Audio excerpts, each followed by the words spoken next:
Yes, people, we're going to talk about the benefits of futsal and street football. Let's get straight into it. So this was a question asked on my YouTube channel. If you haven't subscribed, make sure you do. If you want to ask questions, let's do that. What I'll do is any question that has the most likes in one of the comments, I'll just do the next story or the next topic based on that. And obviously we can just learn from whatever that topic was or subject. So let's get straight to it. If you have not touched pitch on futsal and street football, if you have not touched those two worlds, okay, the likelihood of you coming out and being on the same level of Messi, Ronaldo, Neymar, Ronaldinho, and R9 is not happening. Okay, so let me just put that out there. Let me put the disclaimer out there. If you have not played futsal or play street football, and I want to tell you when that you can transition and stop, okay, the likelihood of you entering that same galaxy of those players I mentioned ain't happening. You can play, you can be like in around other galaxies and play professional football, not saying that, but if you want to be to that tier level, and I believe this is why we don't have players like those players, because the foundation is wrong. We're not following the same path like the likes of Pele and Garrincha and Diego Maradona, Zico, and even, George Best. These guys are playing street football even when they're pros. And, Wayne Rooney, why do we call him the street striker? Because he was playing street football. You understand me? Rooney was different. When he came on the pitch, he was different. Because he was just playing like how he was on the street. You understand me? And so if your foundation is not big on this, then the likelihood of you entering to that domain of you becoming probably even a Ballon d'Or winner ain't happening. I don't care what you do, it ain't happening. No, ain't happening. Okay. And you may ask me why. Well, let's put it this way.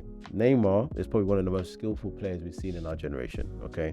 And he said in the interview with 442 that futsal had a massive influence on him when he was growing up. It's a very demanding game. It's really helped develop my technique, speed of thought, and my ability to perform moves in tight spaces.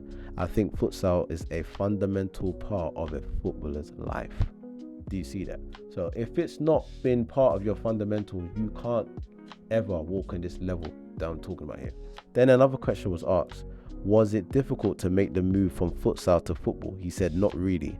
I started playing football from the ages of 11, so I combined football and futsal until I was 14. I remember there came a point where I couldn't play both anymore and I had to choose between the two, and of course I chose football. Do you see that? So you can see here that Neymar spoke about the importance and how long he did futsal up to the ages of 13, 14 years old. So a lot of you will rather do these goal sessions or power league sessions with coaches, get drilled out, than going and playing futsal. And I can't blame some of you in the UK, because you know what, we don't even have access to futsal like that. That's the biggest problem. We can find five-a-side or power league sessions, but we can't find futsal indoors. And if they are indoors, they're not doing futsal. Okay, futsal is a different sport from just doing football, if that makes sense. Okay, so futsal has its place. Personally, for me, Preston North End, I know they're big on doing like stuff like that. Up in North, when I was living up in Manchester, those areas, I was actually in the process of trying to set something up with futsal for kids, but I moved back down to London. And I think personally for me, that is what's missing for a lot of the younger players. Okay, if parents are not comfortable and can't take players out onto the street to play street football, then futsal should be at least the next option. And that brings me to the next one, number 2, street football. If you're unable for any reason, financially, whatever, to join a futsal team, then street football is, and when I'm talking about street football, I'm not talking about £5 power league sessions. I'm talking about going to the cage when it's concrete and there's 2 goals and you guys play street football there. That is probably where you're going to find, and you're using a size 3 football, not a size 5, size 3 football, and you're playing. That's how I grew up. A lot of the guys in the 90s, we grew up playing that way, early 2000s. And now most of kids today, instead of playing five-a-side street football, you guys are on Volta or on this five thing on EA FC 25, and that's the problem right now. Is the generation of the computer has taken time away from actually just developing stuff. You understand me? And there's other things that just distracting people from actually kicking ball in that way. But we can see that Ajax has adopted the street football element and they've implemented that in their academies. I would love to see the likes of Crystal Palace, Arsenal, and even the non-league academies do that. Take the boys out to the streets and say, listen guys, we're not doing no session today on the grass. We're going to go out here, bring your AstroTurfs or Astro, trainers, and we're going to play street football. And any locals that come out, we just play against and do a little tournament.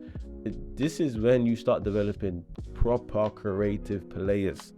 This is why most guys do step overs and it's stiff up. You understand? Stiff.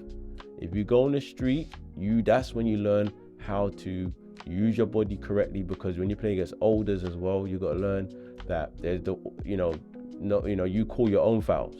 You understand me?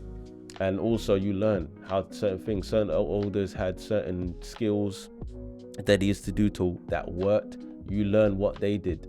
You understand me? You learn how to move the ball quicker. You learn how to be stronger, and all that sort of stuff. So for me, street football and futsal are the two pinnacle pillars that's needed in a footballer's development. And if that's not instilled in you by the ages of 14 years old, the likelihood of you becoming an elite footballer like the Messis and Ronaldos and the Neymars and Ronaldinhos is probably not going to happen. But that's my 2 pence. Let me know what you think about this, and let's go.